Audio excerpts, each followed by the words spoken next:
আসসালামু আলাইকুম প্রিয় দর্শক বন্ধুরা, সকলেই কেমন আছেন? আশা করি সকলেই ভালো আছেন। আলহামদুলিল্লাহ, আমিও ভালো আছি। দেখেন, মাশাল্লাহ, আমার গারলগুলাও ভালো আছে। আজ 3 দিন যাবৎ বৃষ্টি, গারল ঘর থেকে বের করা যায় না বললেই চলে। তারপরেও ফাঁকে ফাঁকে গারলগুলাকে বের করে এই যে দেখেন আমি খাওয়াচ্ছি। তবে আজকে চট্টগ্রাম থেকে এক ভাই আমাকে ফোন করে বলতেছেন যে প্রতি পিসে গারলে কীরকম লাভ।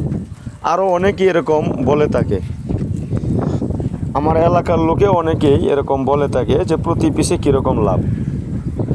ভাই, প্রতি পিসে কীরকম লাভ এটা যদি আমি বলতে যাই, আমি আরও বেশ কয়েকটা ভিডিওতে বলছি যে পরিচর্যার উপরে হইল লাভের অঙ্ক। তবে আমি বা আরও অনেকেই বলে থাকে গারলে অনেক লাভ আছে। তা লাভটা হলো ভাই, একটা অরিজিনাল গারলে প্রতি বছরে আনুমানিক 25 থেকে 30 হাজার টাকা লাভ করা সম্ভব, লাভ হয়ে থাকে। যেরকম যদি পাটা বাচ্চা হয়ে যায় ভালো মানের, তাহলেই 30 হাজার টাকার মতো লাভ হয়ে যায় এক বছরে। আবার অরিজিনাল গারলে কিন্তু ভাই এক বছরে একটি বাচ্চা দেয় না, এটা একটা আনুমানিক ধারণা করা। হ্যাঁ, এক বছরে 2বার বাচ্চা দেয় না। অরিজিনাল গারলে মিনিমাম 14 থেকে 16 মাসের ভিতরে 2বার বাচ্চা দেয়। তো অরিজিনাল গারলের লাভ হলো যখন পাটা বাচ্চা দেয়, ভালো মানের বাচ্চা দেয়, তখন পাটা বাচ্চার দাম বেশি, লাভের অঙ্কও বেড়ে যায়। মেয়ে বাচ্চা হলে লাভের অঙ্কও একটু কমে যায়, যার ফলে প্রতি বছরে অরিজিনাল গারল থেকে আপনি 25 থেকে 30 হাজার টাকাও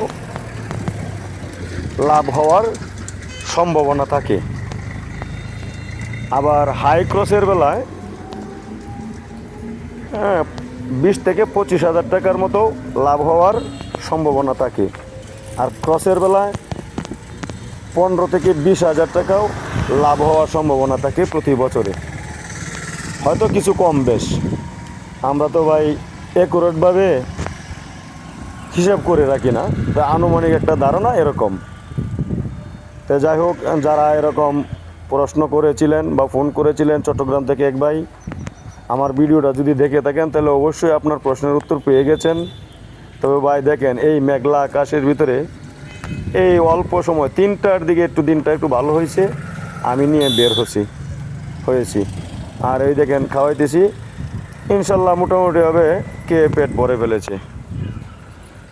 তবে সর্বশেষ কথা হলো ভাই, গারলের পরিচর্যার উপরে হলো লাভ। গারলকে যেরকম আপনি পরিচর্যা করবেন, যেরকম খাওয়াইতে পারবেন, তারপরে হলো বাচ্চা টিকিয়ে রাখতে হবে। বাচ্চা টিকিয়ে না রাখতে পারলে তো লাভই আসবে না। তা যাই হোক, আমার কামারের জন্য সকলেই দোয়া করবেন, সকলের কাছে আমি দোয়ার প্রত্যাশী। আমার ছাগলও আছে কিছু, আমার ছাগলের কামারটার জন্য দোয়া করবেন সকলেই। আর আমিও আপনাদের সকলের সুস্বাস্থ্য কামনা করি। সকলেই ভালো থাকেন, সুস্থ থাকেন, এই আশা আহ্বান রেখে আমার ভিডিওটি এখানে শেষ করে দিতে যাচ্ছি। আমার ভিডিওগুলি যদি আপনাদের ভালো লেগে থাকে, বিশেষ করে নতুন যারা, তাহলে আমার চ্যানেলটি সাবস্ক্রাইব করে দিবেন। আসসালামু আলাইকুম।